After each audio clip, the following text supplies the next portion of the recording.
Hi everyone, কেমন আছেন আপনারা সবাই? আজ সোমবার সকাল এখন 6টা বাজে। আমি ভিডিওটি শুরু করছি।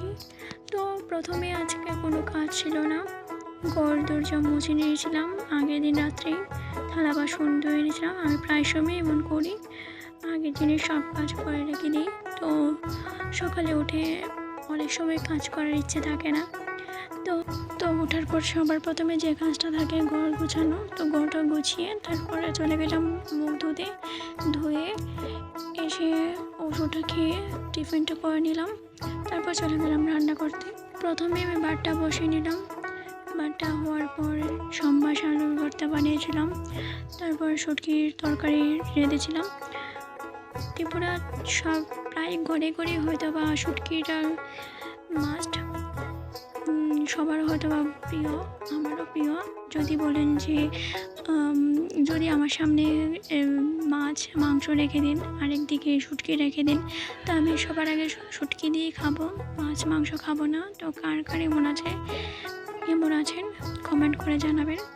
তারপর চলে গেলাম রান্না শেষ করে চলে গেলাম বাবার বাড়িতে। তো এসে স্নানটা করে নিলাম, করে তারপর রেডি সিঁদুর টিঁদুর দিয়ে দিলাম।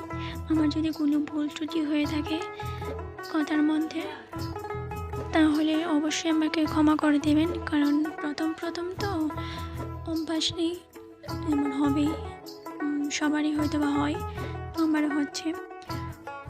ভালো লাগলে লাইক করে দেবেন, কমেন্ট করবেন, সাবস্ক্রাইব করবেন, আমার সঙ্গে থাকবেন, কারণ আপনাদের সাপোর্ট ছাড়া আমি এগিয়ে যেতে পারবো না।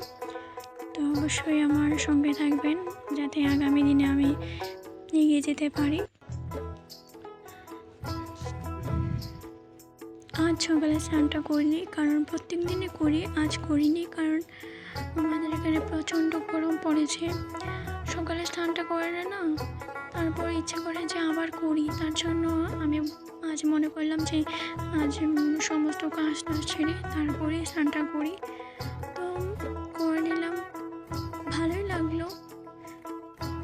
আমার কথা শুনে হয়তো বা অনেকের হাসি পাচ্ছে, তো আমি বলবো যে ছোটো বোন হিসেবে আমাকে ক্ষমা করে দেবেন। আমি আশা করি পরবর্তী সময়ে আর কোনো ভুল ত্রুটি হবে না, আস্তে আস্তে সব কিছু ঠিক হয়ে যাবে। জানেন তো, আমাদের জীবনে না সুখ দুঃখ কষ্ট সব কিছু লেগেই থাকে, তারপরও মুখে একরাশ হাসি লাগিয়ে রাখতে হয়। হয়তো বা এটাই মেয়েদের জীবন, হয়তো বা এটাই জগতের নিয়ম। তো যাই হোক, আজকে তাহলে আসি। আমার পরবর্তী ভিডিও দেখার জন্য আমার এই চ্যানেলটাকে সাবস্ক্রাইব করে রাখবেন।